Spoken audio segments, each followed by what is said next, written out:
Bueno, buenas noches a todos. Bienvenidos, los saludo desde Nordelta, el capítulo de FINEC de Nordelta. Aquí estamos reunidos en un salón, comiendo unas ricas empanadas y lamentándonos porque todos ustedes no pueden estar.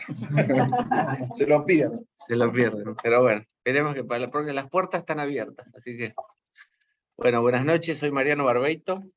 Tengo 52 años, estoy casado hace nada más que 30, tengo 3 hijos y bueno, formo parte del capítulo Nordelta desde su comienzo, que fue hace algunos pocos años y esperamos que siga para siempre. Hoy estamos reunidos para escuchar un testimonio, como lo hacemos todos los miércoles, y para aquellos que se conectan por primera vez y que no tienen una idea muy acabada de qué se trata todo esto y de qué es FINEC, le voy a pasar la palabra a Juan Blanco, que les va a contar de qué se trata esto. Gracias, Marian. Hola a todos, bienvenidos, sobre todo a los que vienen por primera vez que están acá. Tenemos varias personas que nos acompañan de Corrientes, más varios que veo acá conectados. Bueno, a mí me toca, primero me presento, soy Juan Blanco, tengo 50 años, 5 hijos, pertenezco a esta organización que se llama Fraternidad Internacional de Hombres de Negocios desde hace 20 años, y les voy a contar un poquito quiénes somos, qué hacemos, y qué no hacemos también. Esta es una organización que nace hace casi 70 años en los Estados Unidos a través de un empresario, un hombre de negocios, que tenía una relación personal con Dios muy fuerte, y él llegó a tener la lechería más grande de los Estados Unidos. Y una de las cosas que le llamaba la atención es que la mayor parte del tiempo que él estaba trabajando, se la pasaba con hombres de negocios, y esos hombres de negocios no conocían a Jesús. Entonces él no entendía cómo podían tener una vida sin lo más importante para él, que era una relación personal con Dios. Entonces empezó a preocupar por esa gente, porque dice, ¿cómo puede ser que la mayor parte del tiempo los hombres productivos estamos haciendo negocios y la mayor cantidad de los hombres que están a mi alrededor no conocen a Dios? Y bueno, después de varios intentos de tratar de acercar a esa gente a Jesús y con su testimonio y todo, no lograba que esto funcione. Y él seguía teniendo esa relación, iba a su iglesia, ahí siempre veía que las mujeres, los niños y los ancianos estaban siempre, pero los hombres productivos no estaban. Y bueno, en un momento, después de hacer muchos intentos, invertir mucho dinero en esto, la cosa no funcionaba, y la mujer, que las mujeres son muy sabias con los hombres, le dice, pero ¿sabes qué? Siento que vos esto nunca se lo pusiste en manos de Dios. ¿Por qué no lo rezás, no se lo entregás? Y bueno, esa noche él se pone en oración y tiene un encuentro muy fuerte con Dios. Y Dios le regala la visión de lo que hoy es Fraternidad Internacional de Hombres de Negocios. Estamos hablando hace 70 años atrás. Y era una visión muy sencilla, quizás él lo hacía con mucha religiosidad, y lo que Dios le estaba mostrando es que esto tenía que ser lo más sencillo posible. Una persona corriente, un hombre productivo, contándole a otro hombre cómo esa relación con Dios funcionaba, cómo él podía ser una persona en donde tenía una relación personal con Dios. Y comenzaron con desayunos, esto comenzó con desayunos en Los Ángeles, en los Estados Unidos, y así, un plomero le hablando a otro plomero, un obrero a otro obrero, un empresario a otro empresario, contando experiencias de vida, sin religiosidad. Nosotros no somos religión, ni pretendemos serlo, no tenemos nada en contra, de hecho, todo lo que estamos, mucho de lo que estamos acá y en este ministerio, pertenecemos a distintas religiones cristianas. No hacemos proselitismo religioso, acá puede haber distintas denominaciones cristianas, no nos metemos en eso. Y siempre van a ver que en este espacio vamos a recomendar que la gente se acerque a su iglesia. Porque nosotros lo que hacemos es pescar, lo que hacemos es presentarle de una manera sencilla a través del testimonio lo que hace Jesús en esta vida. Después, el alimento lo tienen que recibir en su iglesia. Entonces siempre vamos a recomendar que cada uno se acerque a su iglesia. ¿Por qué se llama fraternidad? Porque es esto, compartir un alimento, hacemos desayunos, almuerzos o cenas. Hoy se reúnen los hombres, pero también se reúnen las damas, y a veces nos reunimos mixtos. ¿Qué pasó en estos 70 años? La mujer empezó también a tener un protagonismo y una ausencia de Dios, ¿no? Quizás por el hecho de estar también en el mundo productivo, en el mundo laboral. En aquella época la mujer era más quizás de la casa. Entonces este movimiento hoy creció mucho de la mano de las dos partes. ¿Por qué a veces nos reunimos los hombres y por qué a veces las mujeres? Y porque a veces el espacio es un espacio de intimidad, donde la mujer se siente más cómodo compartiendo su experiencia con mujeres, y a veces el hombre se siente más cómodo compartiendo con hombres, pero no, por eso también que lo hacemos mixto, no tiene nada que ver. De hecho acá les aviso a los que están conectados, que hay 16 personas conectadas, que tenemos el privilegio de tener una dama acá, correntina de Mercedes, que está presente. Y bueno, fraternidad es eso, hacemos desayunos, almuerzos, cenas, compartimos un alimento y fraternizamos. Es internacional porque esto nace en los Estados Unidos y hoy es el movimiento laico más grande del mundo. Hoy están todos los continentes. En Argentina se está expandiendo de a poquito. Nosotros estamos acá en Nordelta, pero también hay en San Isidro, acá muy cerca, hay en Capital Federal, hay en zona sur, hay en zona oeste, en varios lugares de Buenos Aires. Tenemos también en 3 capítulos en Córdoba, estamos en Santa Fe. Próximamente estamos tratando de comenzar en Corrientes, hay posibilidad también en el norte, en el sur. Así que esto es fraternidad y es internacional por eso, porque realmente se ha expandido en todo el mundo. Hombres de negocios o mujeres de negocios, hombres o mujeres, hombres del género hombre, hombre-mujer. Para nosotros un hombre de negocios o una mujer de negocios es aquellas personas que intentan llevar un sustento a su hogar de manera digna, con valores, con ética. Cualquier persona que evita el ocio es un hombre de negocios para esta organización. Bueno, entonces el nombre de Fraternidad Internacional de Hombres de Negocios, y después el nombre es muy largo, ¿no? Porque viene la traducción en inglés del Full Gospel, que es Evangelio Completo. Evangelio Completo tiene que ver con que nosotros creemos firmemente en ciertas acciones que hacemos en este ministerio. La más importante es la oración. Nosotros creemos firmemente en la oración, somos producto, muchos de nosotros, de un cambio de vida a través de la oración. Nosotros le hablamos a Dios, tenemos una relación con Dios a través de la oración. Dios nos habla a nosotros a través de la Biblia, entonces nosotros siempre vamos a recomendar que la gente se acerque a la Biblia, que lo conozca a Dios en la Biblia. Nunca sacamos una Biblia, por eso que aclaramos que no somos iglesia, pero siempre van a escuchar que nosotros recomendamos que se acerquen a Dios de esa manera. Y por último, hay un pilar que para nosotros es muy fuerte, trabajar el tema del perdón.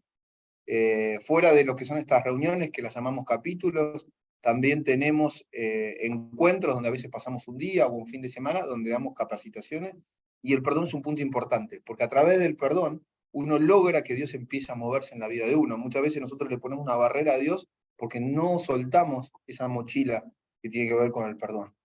Entonces lo mencionamos y lo trabajamos en otro ambiente, no en este ambiente.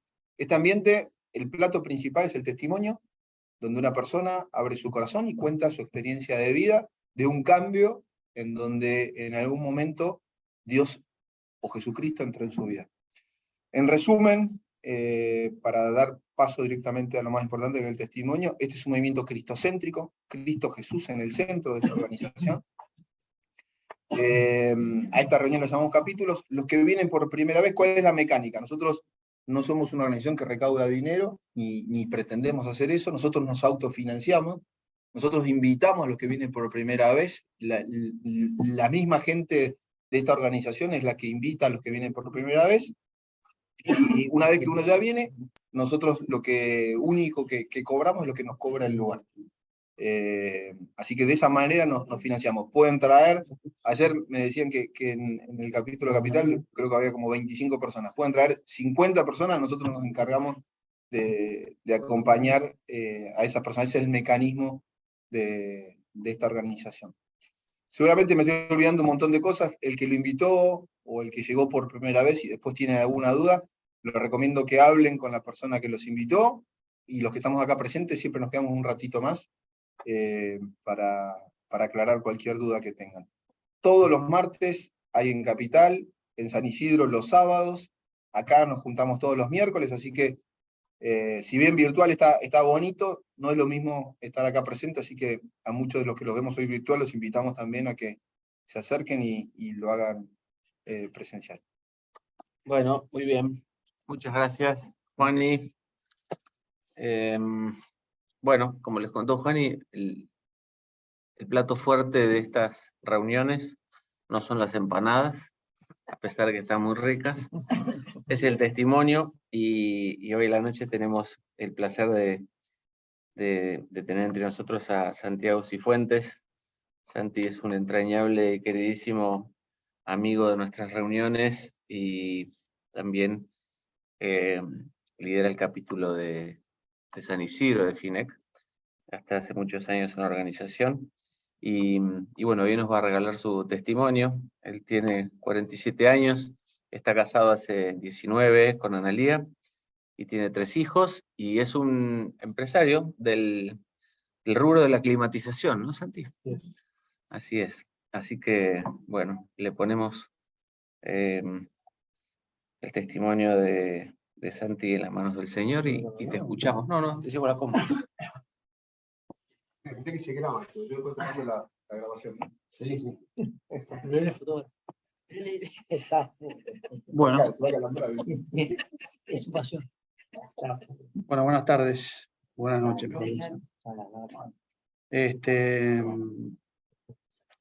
Me toca hacer el plato principal, soy el plato hoy. Bueno, voy a contar un poco mi historia, voy a empezar contando quién soy, de dónde vengo. Soy hijo de Mónica Michel y Eduardo Cifuentes.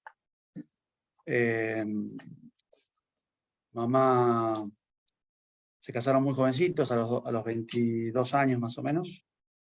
Papá y mamá, criado en Barrio Norte, mamá en Belgrano. Mamá era una irlandesa, de una familia numerosa, eran como 12. Y papá, un hombre de campo, un hijo de un estanciero, hombre de campo, que se tuvo que hacer cargo muy temprano de su campo, porque del campo, porque los padres eran muy mayores y estaban, digamos, ya con algunos temas de enfermedad. Entonces a los 18 años se tuvo que ir a laburar al campo y eso lo hizo acelerar un poco los tiempos de su noviazgo y de su casamiento. Así que bueno, se casaron, tuvieron 7 hijos, sí, yo soy el medio, el cuarto, y la verdad que todo bastante normal, ¿no? Digamos, su vida fue bastante fácil al principio, porque digamos, no es que tuvieron que arrancar de cero, sino que ya él contaba con un capital, con una empresa ya heredada, yo tenía que administrarla. Bueno, empezaron a tener hijos, mamá como buena irlandesa tuvo 7, así que ahí tuvieron por ahí alguna diferencia, porque él no sé si estaba tan entusiasmado con tener tantos hijos, pero bueno, en definitiva, siempre fue un lugar de unión, mi casa siempre fue un lugar de encuentro, siempre fue una familia de puertas abiertas, donde todos los veranos venían primos, amigos, parientes al campo a visitarnos, donde, digamos, la verdad, cualquier chico que se cría en un espacio así, es un espacio divertido, un espacio alegre. El campo es algo fantástico para disfrutar en familia y con hijos, ¿no? Y con amigos. Bueno, y ahí un poco empiezo a tener conciencia de un poco cuál es mi realidad, y a mí me encantaba el campo. De mis 7 hermanos, tal vez a todos nos gustaba mucho, pero yo era como el que un poco había decidido dedicarme al campo, ¿no? A enfocarme Entonces, en un momento surge la oportunidad de ir a un colegio agrícola, tipo pupilo, salesiano, y y le pido a mis padres que quería ir, no fue un castigo ni nada, sino que es algo que yo deseaba, porque tampoco me gustaba mucho Buenos Aires y amaba el campo, entonces yo quería estar cerca del campo. Y bueno, me empiezo a estudiar en este colegio, que la verdad que fue una muy linda experiencia. Pero a todo esto, digamos, con respecto a cómo era mi vida espiritual, como dije, yo tenía una madre muy practicante, muy creyente, muy santa, una mujer, la verdad que ejemplar.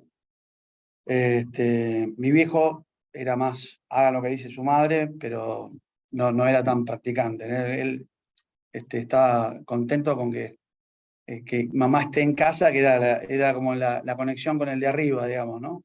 Era como que le garantizaba la bendición, pero no se involucraba en los temas espirituales. Y yo la verdad tenía una conexión con mi madre muy linda,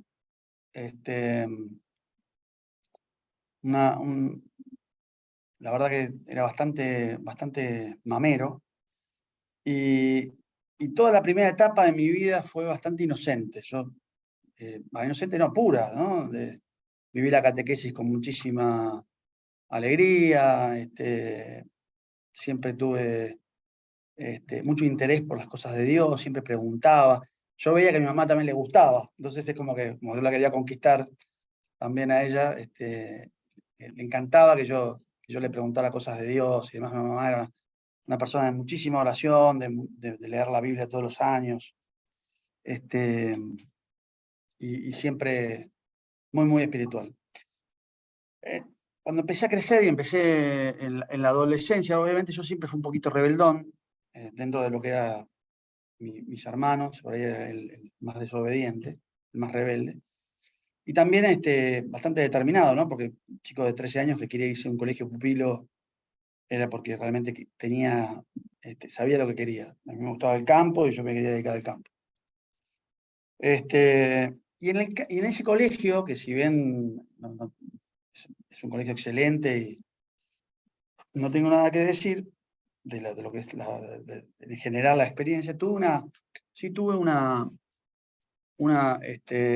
experiencia un poco traumática en su momento, que fue cuando yo tenía 14 años, estaba sí, segundo año en colegio, se acerca un estudiante para sacerdote, no era sacerdote, pero era el que nos cuidaba en el aula, en el dormitorio, y abusa de mí, abusa sexualmente. No fue algo gravísimo, pero sí fue un manoseo, digamos, una situación que me sentí muy incómodo y sí, incómodo y traumático, digamos, ¿no? Y a partir de ahí, yo creo que un poco con esa experiencia fuerte, digamos, yo creo que me enojo mucho con la iglesia, me enojo con los curas, me enojo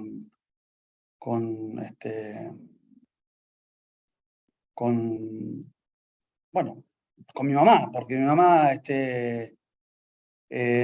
toda la vida amaba la iglesia y es como que yo de alguna manera le paso factura. Mirá lo que me hizo la iglesia, o sea, mirá lo que me pasó. No me enojo directamente con ella, por ahí me hacía enojar un poco su pasividad en reaccionar. Me acuerdo que fuimos que yo se los cuento a mis padres lo que me había pasado, y mi mamá lo tomó con mucho más calma que mi papá. Mi papá lo quería ir a cagar a trompadas al pibe y mi mamá estaba como más como que no es que no quería no quería tomar me iban a sacar del colegio, obviamente, y ahí justo era en noviembre, entonces el director del colegio dijo, mire, nosotros nos vamos a ocupar, quédese tranquilo, sería una pena que lo saquen ahora porque si lo sacan ahora va a perder el año, entonces nos vamos a ocupar de que esta persona, el poder correrla no es tan simple. Recuerdo que ese día que mis padres fueron a hablar con el director, esta persona que fue la que abusó de mí, se acercó hasta mi cama y me preguntó, ¿qué vinieron a hacer tus padres? Y yo estuve rápido de reflejos y dije, no, vinieron a hablar por algo de la cuota, que estamos atrasados en el colegio y demás. Pero fue incómodo y el pibe estuvo 2 días más ahí hasta que al final del día le dijeron que había tenido que ir a cuidar a la madre que estaba enferma y después nos enteramos que lo había mandado a otro colegio. Esa situación puntual me generó muchos años de bajar una persiana y endurecer mi corazón, ¿no? Y aprovechar también un poco esa circunstancia para empatizar más con cómo era mi papá, que como un poco mi mamá me venía tratando de formar con mucho amor y mucha espiritualidad. Es como que yo bajé una persiana y dije, esto es toda una mentira, me voy a dedicar al mundo, ¿no? No es que lo pensé en ese momento así, ¿no? Pero viéndolo en retrospectiva. Y empecé a hacer un camino, como dije, un poco empecé con mi papá era un poco más mujeriego, y él me festejaba un poco que yo sea medio picaflor, y empecé a tener un montón de novias, y empecé a salir, y empecé a hacer una vida, por decirlo de una manera bíblica, bastante pagana. Y así fue transcurriendo mi vida, tal vez un poco mediocre, no demasiado profunda, divirtiéndome, tratando siempre de buscar el lado divertido de la vida, alimentando la carne. Y bueno, más o menos esa fue, digamos, esa etapa, digamos, entre los 14 y, vamos a decir, los 25, 26, 27, hasta que me casé. Me casó a los 25 años, conozco a Analía, mi mujer, que un poco frena. Ella, si bien no tenía nada que ver con el mundo espiritual ni nada, pero tenía carácter y un poco me gusta eso de tener una mujer al lado que se hacía respetar. Y yo empiezo a salir con ella, empiezo a tener un noviazgo, nos casamos en el 2003. Nació Tere, mi primera hija, después nació Joaquín en el 2005 y yo inicio mi empresa en el 2005 más o menos, un poco feliz con todo lo que me estaba pasando, pero siempre, ¿cómo se dice? Con este tema de no saber cómo, de siempre tener una formación muy machista, de siempre estar pensando en este tema de la conquista, de ser mujeriego. Y si bien no estaba haciendo nada, porque amaba a mi mujer y demás, siempre me preguntaba cómo voy a hacer para estar tantos años con esta mujer y ser fiel. La verdad que no veía mucho futuro en ser fiel, digamos. Yo creía que iba a ser muy difícil mi vida, mi matrimonio, porque yo estaba todo el tiempo, no todo el tiempo, pero era algo que estaba muy metido en mi ser, ¿no? Desde los 14 hasta esa edad yo había estado como un picaflor por todos lados y me resultaba de golpe muy raro, célibe se dice, bueno, entonces empecé empecé a reflexionar al respecto. Empecé a tener los primeros años de matrimonio fueron bastante duros, muchas peleas. Me acuerdo que cada uno, María tenía carácter fuerte, así que también yo me planteaba, ¿no? Yo decía, esta chica, o sea, no puedo probar con esta chica, porque se hacía respetar y si yo mandaba un moco, automáticamente de patas a la calle, no había una segunda chance. Entonces yo, no es como decía un amigo mío, no es que no lo hacía, no la engañaba por una cuestión de convicción, sino porque me puse un chaleco de fuerza, era como que era, era eso o a la calle. Entonces no quería tomar el riesgo, estaba muy feliz con mi vida, pero con chaleco de fuerza, vamos a decirlo de alguna manera. Y entonces, como todo ser humano en esta vida, todos tenemos, calculo yo, algún ángel que nos vuelve a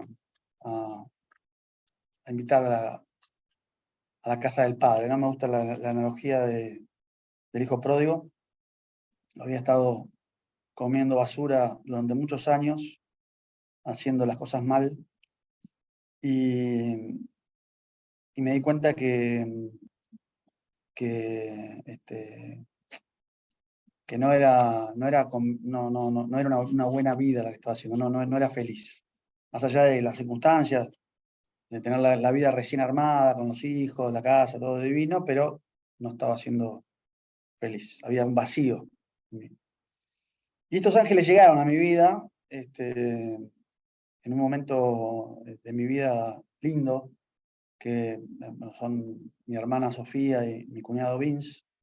Vince, un médico americano, hijo de coreanos,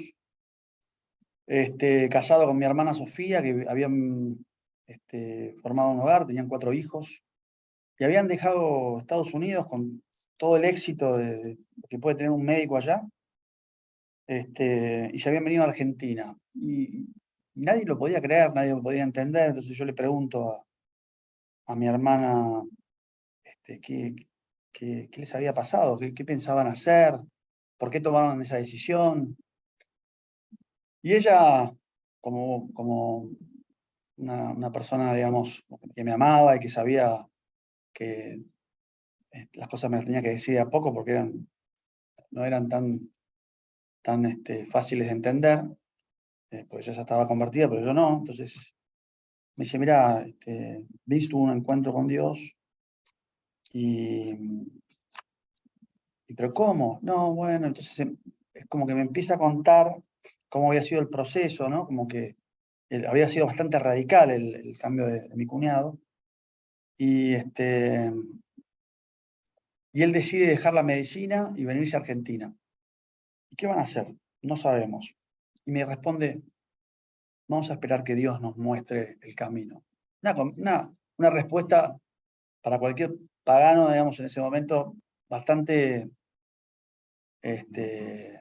poco racional, pero como era mi hermana, yo le creí y dije, ¿cómo es eso? Y ahí me dijo, mira, nosotros hace un tiempo en Estados Unidos empezamos a participar de unos estudios bíblicos. Eso a mí particularmente me hizo muy bien, y ahora lo quiero traer a la Argentina para poder compartirlo con mis hermanos, para poder compartirlo con la gente que quiero. Y bueno, dije, bueno, obviamente que si lo vas a traer, me encantaría que participar. Era mi hermana y yo creía en ella, digamos, confiaba en ella. Y también los admiraba, porque siempre tenían una familia lindísima y eran muy coherentes con su vida. Había estado yo de visita allá en Estados Unidos, había visto cómo vivían y eso me impactó también, porque vivían muy bien. Yo, con los ojos que lo veía, no hubiera hecho ese cambio de ninguna manera, ¿no? Entonces, ahí algo me intrigaba, ¿no? Me despertó las ganas de entender qué pasaba. Y bueno, empiezo a participar ella se contacta con una persona expatriada también de Estados Unidos que daba estos cursos, que justo vivía en Martínez. Hicimos unas primeras reuniones en mi casa, después en la casa de ella, empezamos a hacer, mi mujer me decía, ¿qué es la Biblia? ¿Vas a estudiar la Biblia? No entendía nada. Ella me veía como que yo tenía una doble personalidad. Y bueno, me empezó a encantar. Empecé a estudiar la Biblia, digamos que algo que en otro momento me hubiera parecido recontra aburrido, y me empezó me fascinaba. Cada capítulo que leíamos me quedaba horas pensando en lo que habíamos leído, quería invitar a todos mis amigos, o sea, todos me miraban como si estuviera loco. Empecé a tener, la palabra de Dios me empezó a atravesar de una manera muy, muy positiva, y empecé a tener una transformación, ¿no? Empezó a transformar la palabra. Sí, la verdad que fue un momento lindísimo de mi vida, me acuerdo, que disfruté muchísimo. Y me acuerdo que en una oportunidad salí a correr, a trotar. Yo vivo ahí cerca del hipódromo. Y en el hipódromo, mientras iba corriendo, sentí la presencia de algo muy que me perdonaba, que me liberaba, que me dio muchas ganas de llorar, de agradecer, todo junto. Hoy lo entiendo, en ese momento estaba un poco confundido, pero no solamente eso, sino que también sentía que respondía en mi cabeza todas las preguntas o las cosas que yo tenía sin resolver, ¿no? Después, más adelante lo entendí, que era el Espíritu Santo, porque primero me dio convicción de pecado, primero me mostró, por eso yo me sentí liberado, me mostró todo lo que era mi pecado, y también de justicia, ¿no? Porque también me liberó de todo el peso que sentía en el mismo momento, por eso sentí tanta alegría. Fue todo un encuentro muy lindo que tuve con el Espíritu Santo de Dios, que realmente inicia mi camino de conversión. En ese momento, bueno, mi vida empieza a ser bendecida, ¿no? En todas las áreas, me empieza a ir muy bien en el trabajo, muy bien en mi matrimonio, muy bien en lo social, en la iglesia. Donde iba, yo sentía que me sentía súper bendecido, ¿no? Súper bendecido. Entonces, en un momento, todo ese proceso en que empecé a participar activamente en la iglesia, pude de alguna manera volver a confiar en esta iglesia que un poco me había decepcionado, me pude volver a reconciliar con la iglesia, pude perdonar a esta persona que me había hecho daño, y bueno, Dios, como digo, me sacó de una vida que no me bendecía para nada, y me puso en un lugar de mucha bendición. Y ahí es donde creo yo que me pasa un poco lo que le pasa a toda la humanidad, ¿no? Que siempre estamos luchando entre nuestras propias fortalezas y confiar en Dios, ¿no? Es la lucha, creo que es la lucha de la humanidad. Por eso puse en la charla, digamos, es mi lucha diaria, digamos, no es que tampoco, creo que todo el tiempo tendemos siempre a querer controlar y a querer manejar con nuestras propias fortalezas, ¿no? Y yo había encontrado, sin darme cuenta, porque siempre sin darte cuenta, es muy sutil cómo te va sucediendo eso, cómo uno va aferrándose cada vez más al control y sacándole de alguna manera, por hacer una analogía, las riendas del carro a Jesús en tu vida. Pero la vida siempre se encarga de mostrarte que tenés que soltar, ¿no? Y en este caso, ¿cómo me lo mostró? Yo, como les decía, yo había generado una linda empresa exitosa en su momento, digamos, para lo que era el inicio de un emprendimiento, en la cual yo me sentía muy seguro, muy fuerte, muy buena persona. Yo sentía que ayudaba a todo el mundo, porque a todo el mundo le recomendaba que lea la Biblia, o lo invitaba a un retiro, o hacía buenos actos. pero no me di cuenta, pero había dejado de lado la fortaleza en Dios y había construido una fortaleza humana. Y me doy cuenta porque en un momento sufro la desgracia de que un empleado mío tenga un accidente laboral en la ruta y, bueno, para no hacerla demasiado larga, me salía más caro que 4 empresas, no sé, o sea, no tenía, en ese momento tuve la desgracia de, de que fue un accidente feo y aparte, digamos, el chico había tenido la culpa, y había un problema de papeles, entonces mi contador no había registrado bien en la RT a este empleado, con lo cual toda la carga y la responsabilidad caía sobre mí directamente. Y en ese momento, obviamente, fue cuando me di cuenta que estaba totalmente agarrado y aferrado a que yo me sentía fortalecido, pero por lo que había construido y no por lo que tenía dentro mío, ¿no? ¿Y por qué me doy cuenta?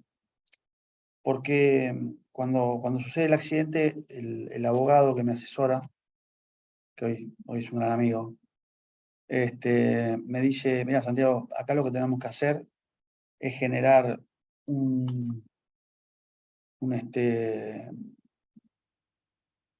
buscar 2 testigos falsos que digan que el que se cruzó en la ruta fue el otro. Entonces vos quedás cubierto legalmente para esta situación. Y me dice, no, y yo le digo, no, mira, la verdad yo no voy a hacer eso. No. En ese momento yo venía en realidad no es que no era falso todo lo que había construido, sino que me faltaba madurez. Y en ese momento yo intenté resistir, pero cuando vuelvo al hospital veo que la veo a la madre de este chico discutiendo con el médico, pidiéndole que saquen, como que el chico había venido alcoholizado, habían puesto en la cosa y después en los análisis de sangre se demostró que no, porque se ve que también había ido abogados de la otra parte a tratar de inculparlo a este chico para favorecerse a ellos. O sea que, viste, yo dije, uy, estoy rodeado de un nido de víboras. Y ahí, otra vez, dejé de confiar en Dios para confiar en el hombre y le dije, lo llamé al abogado y le dije, bueno, vamos a proceder como decís vos. Lo cual me llevó a un gran conflicto, porque yo en ese momento venía muy, muy decidido venía haciendo las cosas muy bien y no es que estaba en pecado, pero en ese momento me sentí que se me cayó el castillo de naipes y realmente me sentí muy mal. Me acuerdo que me sentía muy culpable. Y lo bueno de esto, que me hizo poner de rodillas de vuelta. Y yo empecé a buscar de Dios porque realmente la situación era complicada. Me tuvo los primeros meses, el pibe estuvo muy mal, internado y demás, y yo tenía que bancarme a la madre que me puteaba en todos los idiomas cada vez que iba al hospital. Y fue una situación para mí que era muy chico y en ese momento no tenía mucha experiencia. La verdad que fue un momento muy duro de mi vida. En ese momento me acuerdo que más o menos en esa época lo conozco a Juan, en 2000. Esto sucedió en el 2012, 2013, pero yo lo conocí a Juan en el 2010, 2009. No, 2010, ¿no? No me acuerdo. Y bueno, y empecé a participar más fuerte de fraternidad, empecé a ir más a me acuerdo siempre anotar en los papelitos, resolver este problema, buscar siempre, bueno, Juan me acompañó mucho en ese momento, en ese proceso. Me acuerdo mucho también de apartar días enteros de laburo para ir a rezar. Tenía un grupo de oración. Y fue tal vez un momento de más sufrimiento, de más estrés que yo recuerde de mi vida, pero a la vez el más profundo, el más intenso. Y creo que ahí, digamos, Dios me hizo pasar por el fuego, como dicen, por hacer una analogía de los plateros. Bueno, empecé a tratar de darme cuenta que me había pasado, porque yo realmente me había dado cuenta que no había sido, no había puesto la confianza en Dios, ¿no? No lo había puesto. Y todo eso me cuestionaba mucho. Y recuerdo que un día, después de un tiempo, el chico estaba un año ya había pasado y estaba en proceso de recuperación. Me llama un día el chico y me dice, este empleado mío, Ariel se llama, me dice, mira, mamá fue a Mercedes, al juzgado de Mercedes, porque ahí está redegada la causa, qué sé yo, y en el juzgado dice todo lo contrario, dice todo al revés, que yo me crucé, hay testigos que dicen que yo me crucé,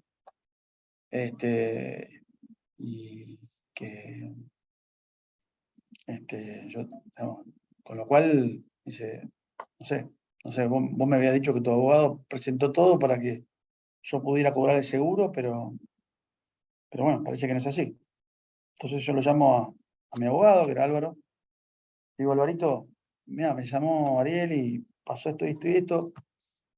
Y Álvaro me dice, no, bueno, eso es, pero nosotros podemos hacer no lo voy a, no, de términos legales, pero era como que podían pedir una nulidad de eso porque podían y volver a todo a cero y volver a poner los testigos y hacer todo de vuelta.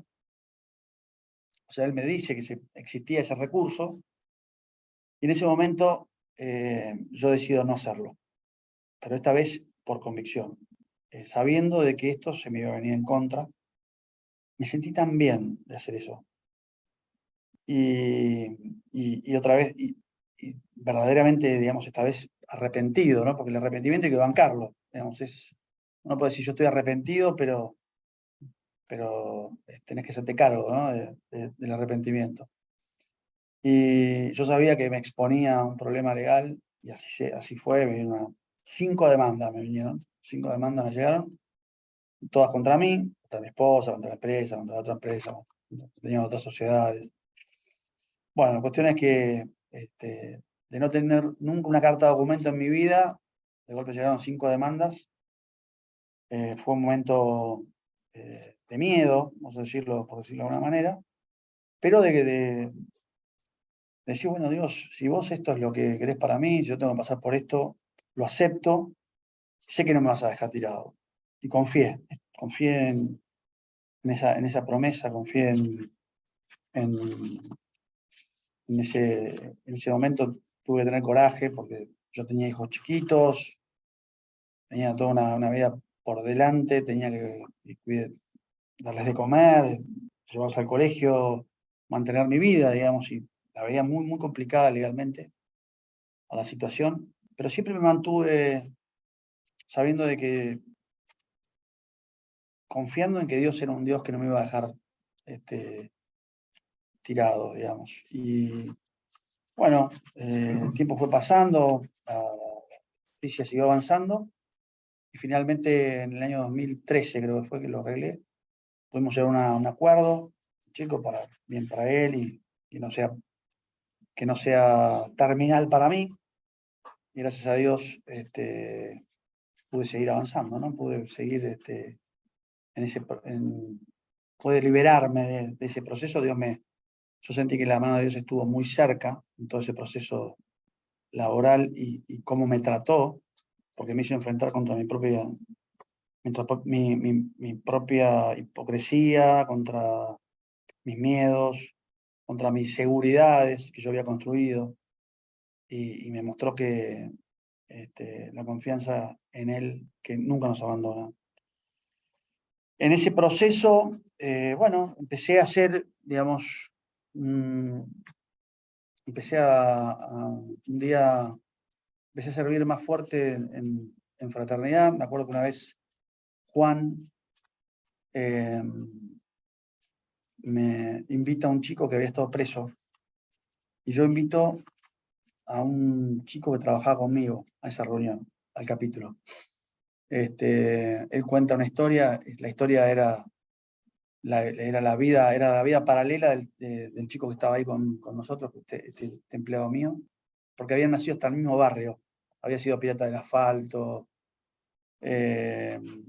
bueno, había estado preso muchos años, y cuando termina la reunión, este empleado mío, que ya no se dedicaba a trabajar nada más, me dice: yo tengo un hermano preso, y me gustaría... Digo, ¿en serio? ¿Te llamaron preso? Sí. Sí. ¿Hace mucho está preso? Y hace tantos años. Dice: me gustaría que lo conozcas. ¿Querés venir a conocerlo? Obvio, le digo. Yo sin saber, digamos, son cosas que surgieron así, muy espontáneas a través del capítulo. Entonces, pactamos una visita, y recuerdo que, nunca me voy a olvidar eso, que yo lo llamo a Colo, que es este chico que trabajaba con nosotros. Le digo: che, Colo, me gustaría regalarle una Biblia a tu hermano, a Johnny, ¿no? Dice: no, olvídate. Los presos en la cárcel están muy mal vistos. Si vos tenés una Biblia, sos un refugiado. Dice: mi hermano está todo el día a las puñaladas, o sea que si lo venga una Biblia, lo van a empezar a cargar. Ni se te ocurra traer una Biblia. Le digo: mirá, preguntale si no quiere que le regale una Biblia, porque le llevo otra cosa, pero me gustaría que por lo menos le pregunte antes de desistir. Entonces, finalmente le pregunta, y el hermano le contesta: sí, ¿cómo no? Nunca me regalaron una Biblia. Que venga con la Biblia. Entonces, Colo me dijo: che, mi hermano me dijo que sí. La verdad me sorprendió, pero bueno, tráete la Biblia. Bueno, cuestión es que esto fue en el año 2014. Yo muy determinado a hacer este camino de servicio, pero nunca pensé en la cárcel, digamos, sobre todo de la palabra, ¿no? La palabra era algo que me había atravesado, y yo me daba cuenta que me hacía muy bien. Y yo quería que a los demás les pasara lo mismo. Me acuerdo que llegué un día de invierno, julio, creo que era así, frío, llovinaba, un día así como hoy. Y me acuerdo que desde donde estaba el colectivo hasta donde era la entrada del penal había como 3 kilómetros. Era muy temprano, no sé, 6 de la mañana, 7 de la mañana, una helada, frío, llovizna. Yo veía que venía una mujer, supongamos, con un bebé, la nena de 2 años, que para mí era como la hija mía, digamos, que yo lo hubiera llevado a UPA, ya llevaba bolsas, ¿no? Bajo la lluvia, el frío, me generó una gran compasión esa situación. Yo me acuerdo que me pasó algo en ese lugar. Yo recuerdo que llegué al lugar de la visita y sentí a Dios y al demonio en el mismo lugar, como habitando, pero nunca sentí tan fuerte la presencia de Dios también, también lo tengo que decir. Me conmovió. Me acuerdo que llegué y vi la alegría de los chicos, de la familia, de ese encuentro. Desapareció la necesidad de pensar, de juzgar, de por qué estaban ahí. Simplemente me generó mucha compasión. Y me sentí muy bien. Me sentí cómodo. Me sentí lleno del Espíritu Santo.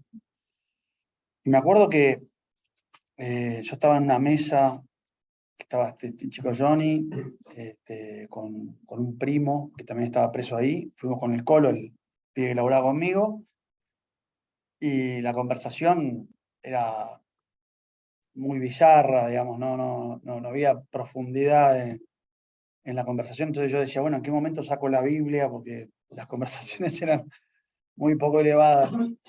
Y yo recuerdo que, viste, cuando dicen esta frase, acá la puede comprobar muy bien, la Biblia tiene poder, la palabra tiene poder. En un momento estaba por terminar la visita, y yo, bueno, me tengo que animar. Entonces la tenía dentro de una bolsa, le digo, che, te traje la Biblia, Johnny, le digo, y quería compartirla, ya que está acá tu primo y está el Colo, ¿qué les parece si hacemos una oración? Y ponemos la mano arriba de la Biblia, cerramos los ojos, hice una oración, todos dijeron que sí, y cuando terminamos de hacer la oración, lo veo el Colo, Johnny lo ve a su primo el negro, lagrimeando. Y cuando el negro se va, pues ya se terminó, Johnny me dice, en 11 años que estoy preso con él, donde compartí todos los penales, nunca lo vi llorar. Y encima repitió un salmo que la madre siempre le decía, ¿no? Y bueno, en ese momento me di cuenta que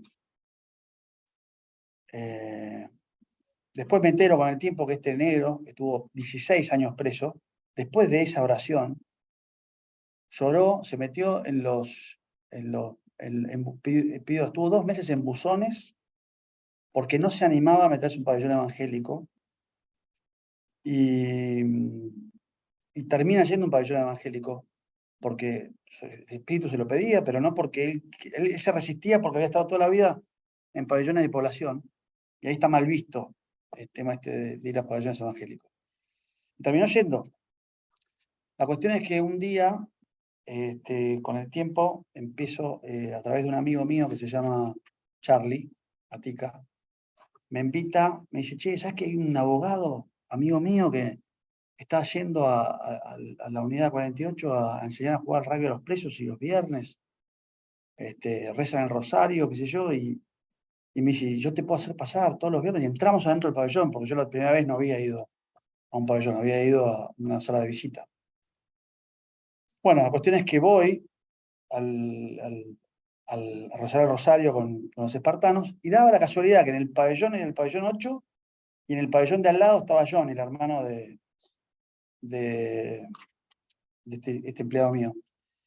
Bueno, me acuerdo que yo llego y pregunto, che, ¿alguien lo conoce a Johnny? Sí, Johnny, lo conocemos todos. Entonces se trepa uno entre los alambrados y, ¡Johnny! ¡Vino el hombre de la calle! Así le dicen a la gente que viene de visita.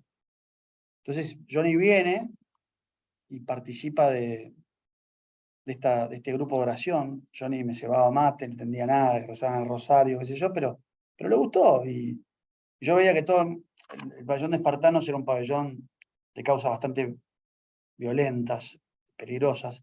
Y Johnny era un enano de 1,50 m, pero todo el mundo lo respetaba. Era como, se ve que era un enano picante ahí en el pabellón, en la cárcel. Y bueno, toda esta situación me llevó a conocer a mi amigo Luisito Porcili. Y me acuerdo que yo estaba buscando un testimonio para fraternidad, justamente, y hablo con una persona ahí del servicio penitenciario, y en el servicio penitenciario me dicen, sí, no, hay un pastor que está viniendo acá a la cárcel, que estuvo preso, que tiene una historia, un testimonio. Bueno, la cuestión es que lo llamo a Luis, me dan el teléfono, me contacto con Luis y me dice, bueno, nos encontramos en el pabellón de Espartano, si querés, tal día.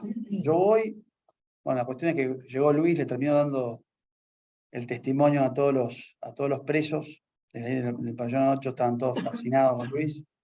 De ahí me dice, yo soy capellán de los pabellones cristianos, ¿querés que vayamos? Y ahí me lo encuentro al negro, al primo de Johnny, que estaba totalmente transformado. Y bueno, y ahí empezó una amistad con Luis, donde Luis me abre la puerta de los pabellones, de un pabellón cristiano, que en ese momento era el número 1. Yo invito a mi cuñado Vince, este Ángel que les conté antes, el americano, el médico americano, y con el médico americano y yo empezamos a ir, y Luis, empezamos a ir al pabellón 1, terminamos abriendo 5 pabellones cristianos, había más de 400 presos estudiando la Biblia, yo no lo podía creer. Recuerdo mucho una situación como Dios usó un alma que hoy está trabajando conmigo, se llama Emiliano, porque los primeros días nosotros íbamos con la Biblia y no la daba por nadie. Entonces, me acuerdo que un día Emiliano empezó a los gritos, y no era de los que mejor se portaba, pero ¿no se dan cuenta que estos hombres vienen de parte de Dios y ustedes no están haciendo nada? Bueno, la cuestión, a partir de ese día se sentaron los 200. Era una cosa maravillosa. Y así seguimos hasta el día de hoy. Sigue yendo, está a cargo de varios pabellones, está yendo a llevar la palabra. Yo ahora en este momento estoy no estoy yendo en este momento porque después de la pandemia no volví a retomar, pero tengo que volver. He ido algunas veces esporádicamente, pero tengo la gracia, digamos, de haber encontrado en mis hermanos que estuvieron en la delincuencia un propósito, ¿no? Yo me di cuenta de que Dios, o sea, muchas veces nos preguntamos qué puedo hacer, qué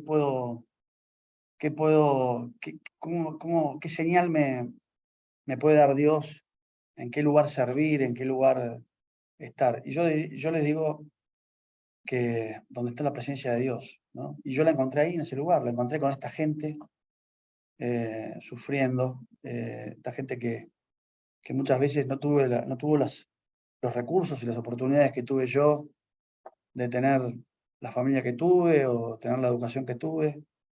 Y hoy me encuentro en una empresa, esto veníamos hablando recién con Luis eso, que parece un zoológico.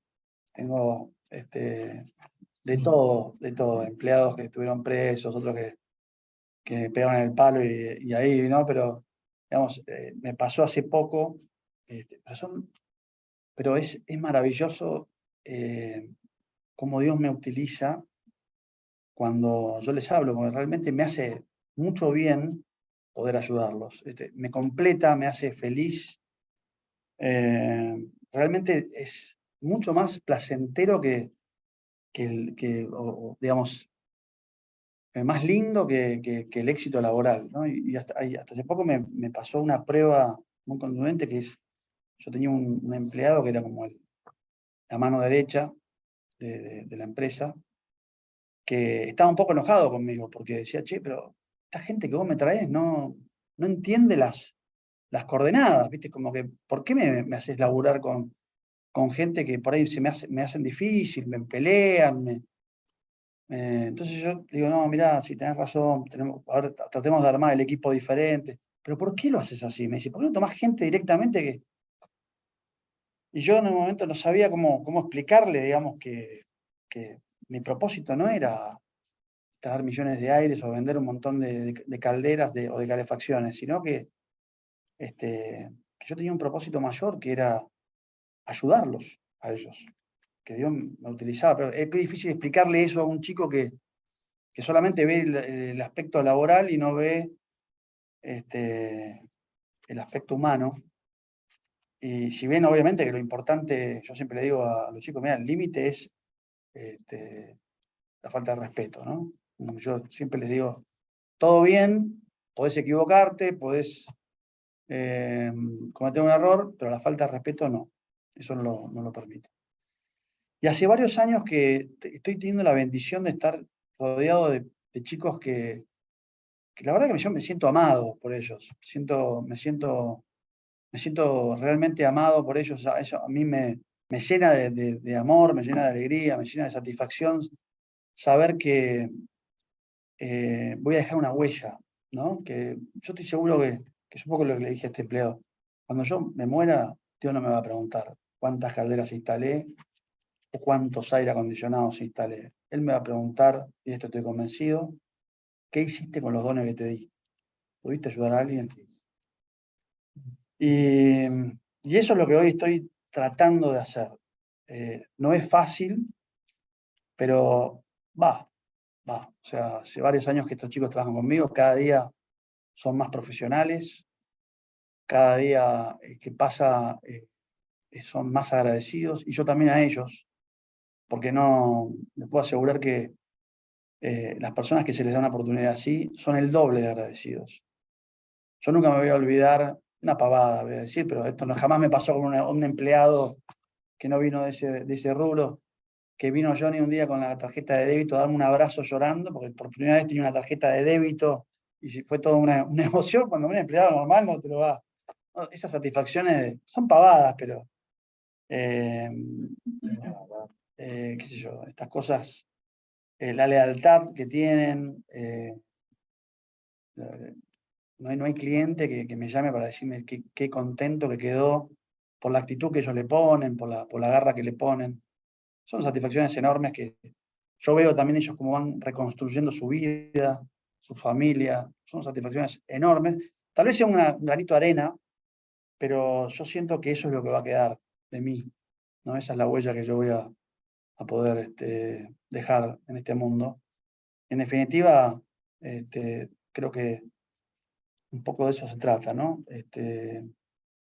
Mi lucha, como dije antes, es tratar de confiar siempre un poco más, ¿no? De soltar el timón, como dice Canta la Mesa, ¿no? Entregarle las riendas a Jesús, que sea el conductor de nuestro carro, y entender de que vinimos a este mundo para dejar una huella, ¿no? Una huella que no tiene que ver con lo económico, ni con lo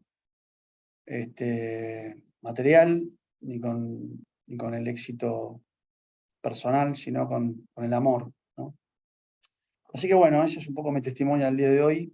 Obviamente que quedaron en el tintero un montón de cosas para contar, pero por una cuestión de tiempo tampoco me quiero extender más. Y quiero aprovechar este momento para hacer una oración con ustedes, aprovechando este momento de espiritualidad. Ahí donde estén, les pido que repitan conmigo. Esta es una oración de entrega al Señor Jesucristo, ¿no? Que tiene poder si la hacemos con convicción. Señor Dios Todopoderoso, Señor Dios Todopoderoso, te confieso que soy pecador, te confieso que soy pecador, me arrepiento y te pido perdón. me arrepiento y te pido perdón. Te reconozco, Jesús, Te reconozco, Jesús, como mi único Dios como mi único Dios y Salvador de mi vida. y Salvador de mi vida. Te abro las puertas de mi corazón Te abro las puertas de mi corazón para que entres a morar y permanecer en él. para que entres a morar y permanecer en él. Te entrego mi vida, Te entrego mi vida, la vida de mi familia, la vida de mi familia, mi trabajo y mis negocios. mi trabajo y mi negocio. Que se haga tu santa voluntad. Que se haga tu santa voluntad.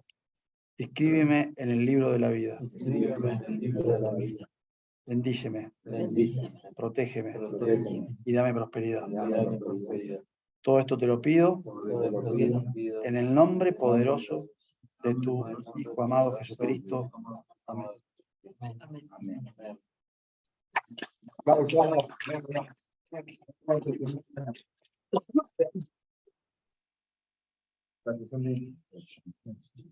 Bueno, gracias, Santi. Nos deja... Es así. A mí me conmovió un poquito lo que dijo de eso. Y es verdad. Cosas que nos van pasando en la vida. Y se me paró los pelos cuando dijo eso. Yo sé algo. Y bueno, Seguramente por algo está achacado. eso es muy bueno para él. Que va a dejar un buen camino, como dice. Como todos ustedes. Ujú. Creo que es una linda, un lindo Experiencia. testimonio en primer lugar, de búsqueda, porque Bueno, Santiago tuvo una mamá que le sembró una semilla y después se puso en búsqueda, ¿no?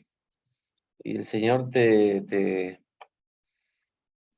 encuentra en el camino, en distintos lugares, ¿no? Y a Santi lo encontró corriendo al costado del hipódromo. Algunos lo encuentra manejando un camión y a otros lo encuentra en un sanatorio, y bueno. Pero bueno, difícil si uno no está en camino, ¿no? Como Dios te muestra, ¿no? Exacto. Poder estar. Y es un regalo, en realidad es un regalo, porque el que te atrae es el Señor, ¿no? Entonces ahí hay como una relación. Yo pensaba, cuando Santi hablaba, pensaba en este testimonio de Jesús que dice, bueno, todos lo conocen, ¿no? Tuve sed y me diste de beber, tuve hambre y me diste de comer, fui forastero y me recibiste, estaba enfermo y me visitaste, estaba preso y me viniste a ver. Si hiciste eso con alguien, me lo hiciste a mí. Y muchas veces no alcanzamos a